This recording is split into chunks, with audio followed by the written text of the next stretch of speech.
लाडकी बहीण योजनेमुळे सरकारी तिजोरीमध्ये खडखडाट असल्याचं पाहायला मिळतंय। त्यामुळे लोकप्रिय शिवभोजन थाली योजना ही बंद करण्याची वेळ राज्य सरकारवर आलेली आहे। शिवभोजन थाली योजना बंद करण्याचा राज्य सरकारचा विचार असल्याचं देखील बोललं जात आहे।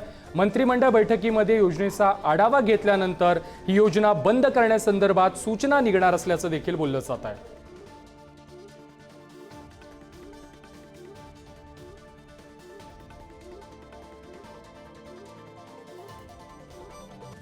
दरम्यान कोणकोणत्या योजनांवरती लाडकी बहीण योजनेचा परिणाम होणार आहे ते देखील पाहूयात।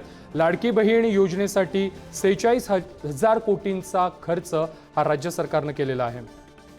शेतकरी वीज सवलत योजनेसाठी 14,761 कोटी सरकारने मंजूर केलेले होते।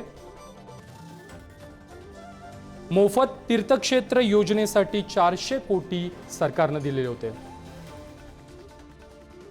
मुख्यमंत्री वयोश्री योजनेसाठी 480 कोटी देखील राज्य सरकारने दिलेले होते। मुख्यमंत्री अन्नपूर्णा योजनेसाठी 1,300 कोटींचा निधी देखील विधानसभा निवडणुकीआधी राज्य सरकारने मंजूर केलेला होता। तर या संपूर्ण प्रकरणावरती आता राजकीय नेत्यांनी काय प्रतिक्रिया दिली आहेत त्या देखील आपण पाहूयात।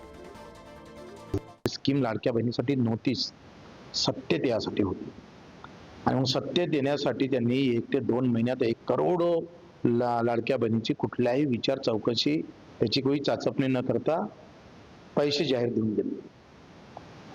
आता मग याला जबाबदार कोण आहे? तुम्ही निकष न पाडता जेव्हा पैसे त्यांच्या खात्यात टाकले आणि आता तुम्ही सांगता त्या पात्र नाही आहे, मग पैसे द्याच्या अगोदर पात्र ठरवायचं का दिल्यानंतर पात्र ठरवायचं? हा पुन्हा प्रश्न आहे। म्हणजे हा व्यवस्थित क्राईम आहे, व्यवस्थित गुन्हा केलेला आहे सरकारनं, व्यवस्थित चिटिंग आहे, व्यवस्थित फसवणूक आहे आणि ही केलेली फसवणुकीच्या विरोधात ज्या लाडक्या बहिणीचे पैसे बंद झाले त्यांनी खरं तर रस्त्यावर उतरणं गरजेचं आहे। 6 महिन्यापासून मनरेगाचे पैसे दिले जात नाही। कालच गडचिरोलीच्या एका मजुराने आत्महत्या केली। मी काल सांगितलं इथपर्यंत भयावह परिस्थिती आहे।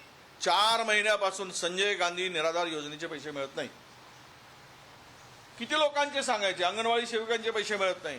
कंत्राटदार संप पुकारलाय।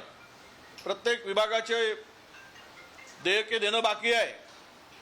निवडणुकीच्या तोंडावर निवडणूक जिंकण्यासाठी सर्व योजना कात्री लावून गुंडाळून लाडकी बहीण आणली, मतं घेतली, आता खुर्ची उभवत आहेत। आज त्यांची काही जरूरत राहिलेली नाही आणि मग आकडे हे मोठ्या प्रमाणात कमी होत चाललेले आहेत।